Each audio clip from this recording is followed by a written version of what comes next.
উত্তরের হিমালয় কন্যা খ্যাত পঞ্চগড়ে বইতে শুরু করেছে শীতের হিমেল হাওয়া।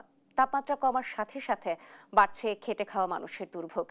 এ নিয়ে বিস্তারিত জানাতে যুক্ত হচ্ছেন সহকর্মী রাশেদুজ্জামান বাবু। বাবু, নিশ্চয়ই শুনতে পাচ্ছেন, তাপমাত্রা কত এখন পঞ্চগড়ে? স্থানীয়রা এই মৌসুমী পরিবর্তনকে কিভাবে গ্রহণ করছেন, বিস্তারিত জানাবেন। নাবিলা, শুভ সকাল আপনাকে। আপনি জানেন যে দেশের সর্বোত্তরের জেলা কিন্তু পঞ্চগড়। এই পঞ্চগড়কে কিন্তু হিমালয় কন্যা বলা হয়। আজকে শীতের তীব্রতা যতই বাড়ছে ততই আমরা দেখছি যে খেটে খাওয়া মানুষের দুর্ভোগ কিন্তু অনেকটা বেড়েই চলছে। অর্থাৎ যতই শীত পড়বে ততই কিন্তু শীতের তীব্রতা বাড়বে বলে এমন কথা রয়েছে। আমি যদি আপনাকে জানাই যে পঞ্চগড়ের শীত মানে দেশের সর্বনিম্ন যে তাপমাত্রার রেকর্ড, সেটি কিন্তু পঞ্চগড়ে হয়। এই মৌসুমেও কিন্তু তার ব্যতিক্রম নয়। আমরা দেখেছি যে এই মৌসুমের শুরুতেই কিন্তু আসলে 12.6 ডিগ্রি সেলসিয়াস তাপমাত্রা কিন্তু রেকর্ড করা হয়েছে তেঁতুলিয়া আবহাওয়া অফিসে। আজকে সকাল 6টায় যদি আমি বলি, সকাল 6টায় কিন্তু আসলে আমরা যেটি খবর পেয়েছি যে 14.7 ডিগ্রি সেলসিয়াস তাপমাত্রা রেকর্ড করা হয়েছে। অর্থাৎ 15-এর ঘরেই কিন্তু থাকছে তাপমাত্রা।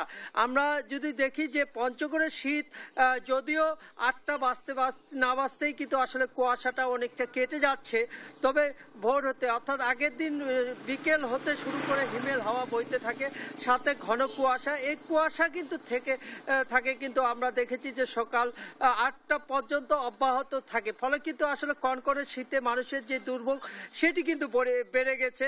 বিশেষ করে যে পথে এবং হাট বাজারে লোকসংখ্যা কিন্তু আসলে সন্ধ্যার পরপরেই কিন্তু কমতে থাকে। আমরা জেলা প্রশাসনের সাথে কথা বলেছিলাম যে শীত নিবারণের জন্য কি ব্যবস্থা নিয়েছেন।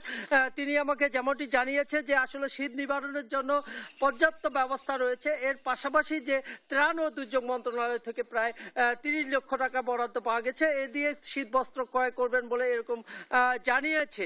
এদিকে আমরা কৃষি সম্প্রসারণের সাথে কথা বলেছি। কৃষি সম্প্রসারণ অধিদপ্তর বলছে সবজির এখনো তেমন কোনো ক্ষতি না হলেও কিন্তু যদি অতিরিক্ত কুয়াশা পড়ে তাহলে সবজির এবং আলুর কিন্তু ক্ষতি হবে বলে এমন জানিয়েছে।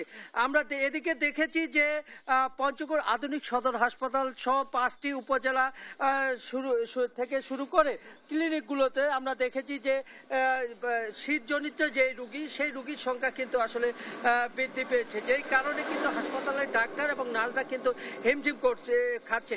আবহাওয়া অফিস বলছে যে আসলে যতই দিন যাবে ততই কিন্তু আসলে এই শীতের তীব্রতা বাড়বে, দুর্ভোগ বাড়বে বলে এরকম বলছে অনেকেই। এই ছিল পঞ্চগড় থেকে আমার কাছে সর্বশেষ সংবাদ।